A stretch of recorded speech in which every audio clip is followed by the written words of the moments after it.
year since 1907 without any stoppages. So like 4 to 6 to 8 inches of snow isn't going to do anything to the Sunflower Showdown. And the Octagon of Doom has not been very kind to Kansas recently. In this building, Bramlage Coliseum, Kansas State has won 3 straight against Kansas. And so, Jason Benetti, LaFonso Ellis, Darren Peterson is out. How does Kansas make sure that doesn't happen again? Well, they got to slow down this high-octane offense. This is a Kansas State team that plays with the 18th fastest tempo in the country. They love to get out and run, and when they can get deep penetration, that opens up that 3-ball game where they are second in the Big 12 and 3-point field goals made at 10. They've got to be able to control that phase of the game.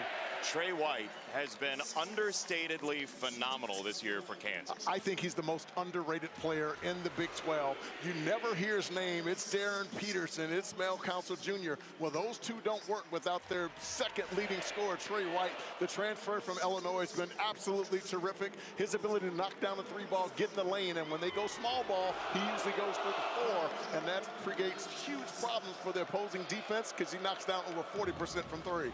Would you say we've been on the air for about a full minute right now? About a minute? Yeah. Because that's how long P.J. Haggerty has been off the floor in the last 2 games for Kansas State. Yeah, the 3rd leading scorer in the country, folks, and he can do it in so many different ways. The ability to knock down the 3-ball, get in the lane, and where he's terrific is drawing contact and getting to the foul line. Second in the Big 12 in free throw attempt at 7 a game. He's got to have a huge night on his home floor to beat the Jayhawks.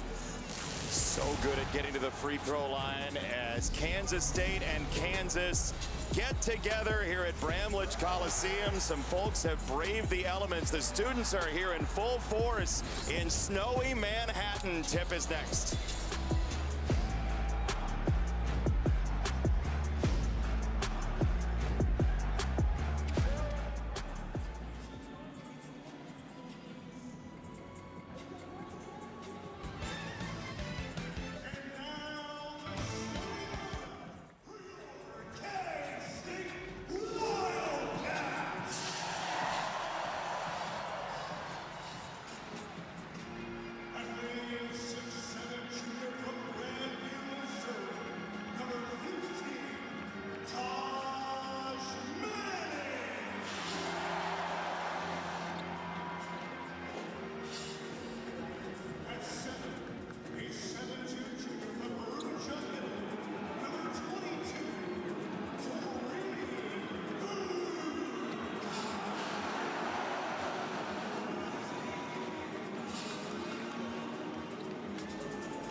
This could have easily been a half-empty arena. And it is not in any way energy thriving tonight, even with the snow. And you see the starting lineups. The change for Kansas, Jamari McDowell is in his 7th start for the Jayhawks out of Houston, Texas.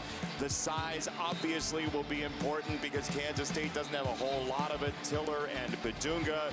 And for Kansas State, a phenomenal 3-point shooting team. You heard about the injuries. They still can shoot. Bill Self, the good news for Kansas is he's back on the sideline after that health issue that kept him out of the Colorado game. Yeah, we're so happy to see that he's back. A lot of people praying for him, and obviously one of the greatest coaches of all time. And Jerome Tang has done an incredible job here 3 years ago getting to the Elite Eight. He's trying to get back there. Yeah, year one, he was in the Elite Eight, and the injuries have been obviously a problem this year to this point. But with somebody like P.J. Haggerty installed in that lineup, oh, you got a guy that can go off. He certainly can. 34 in their last game, 28 of those coming in the second half against Utah.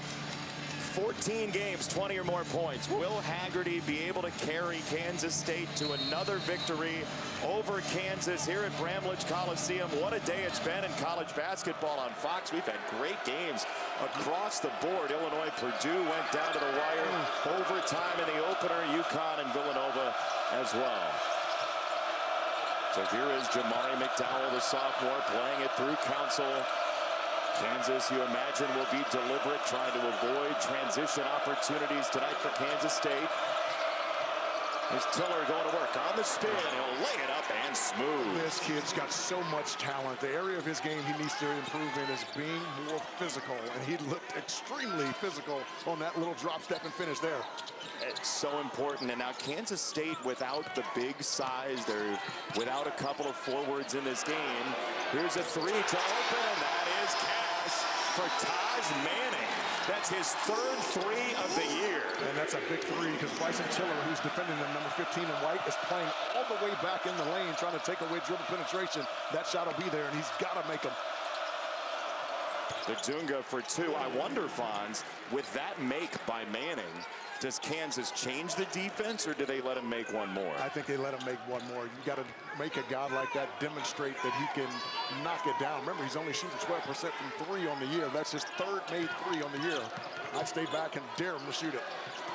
He didn't take that one. The crowd really wanted him to. You could feel it coursing through this place. Doreen Buca, who's a phenomenal screener, gives it to Manning. And Castillo for Buca. Does he have his third three? No. Rebound Badunga. Kansas did a really nice job of keeping the Wildcats out of the paint. Quick trigger, McDowell. Do you need it? No. You got to move that basketball and make Kansas State have to play defense on two sides of the floor. Buca, follow, no sir. Second chance, whacked away, but a foul down low. Hip to hip for two free throws for the Italian, Doreen Buca. Folks, Doreen Buca is 7'2" tall, and so when that basketball goes up, you must get a body on him.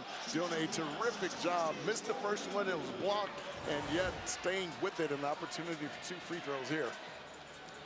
If only he were 1 inch taller, he would be tied for the tallest Wildcat in history. At 7'2". The free throw no good. A 7-footer from Italy, raw, big body, block shots. He's still learning the American game. It's a lot more physical and it's a lot faster. So sometimes that's a huge adjustment for international players coming over. As is the weather. We checked during shoot-around. It's 45 degrees in his hometown in Italy. Yes. That sounds appetizing. By about 20 degrees. It is really loud in here. One of the great environments in college basketball. The Octagon of Doom. I love it. I haven't been here since 2011. Still the same? Oh, it's beautiful. He's made a lot of improvements. Badunga turning and missing. Transition defense for the Jayhawks is going to be vital tonight. They get back here, force Kansas State into a half-court set with the sophomore David Castillo, an accomplished shooter. Buca turns it inside, off the cut, no. Rebound down for Manning. Johnson tees it up and knocks it down. Nate Johnson did not shoot it well in shoot-around at all, and Jerome Tang tried to pump him up. He's a fantastic shooter in game, though. Indeed. Pull-up jumper around for White and out. Kansas is getting some good looks. They're just not making them here early. Step back, he's feeling it. And it's a little bit short. Buca down to the deck, trying to clear the rebound. The fight for it, he's with Tiller. And we get an alternating possession to Kansas State. And folks, watch as this three-point shot is taken by Kansas State. Kansas has a tendency to use the athleticism and don't box out. Now, all of a sudden, there's a straight line to the basket there for a Taj Manning. And with all 5 guys below the foul line, that is an easy step-in three-point shot. He drills it from the top. That huge round of applause is for Marcus Johnson, who plays sparingly but did get substantial minutes in the Arizona game. They're playing without much depth on the front line, so Johnson gets in very quickly in this game to a roar. Skilled, big body, and he can really shoot it from 3. Crowd wanted him to badly.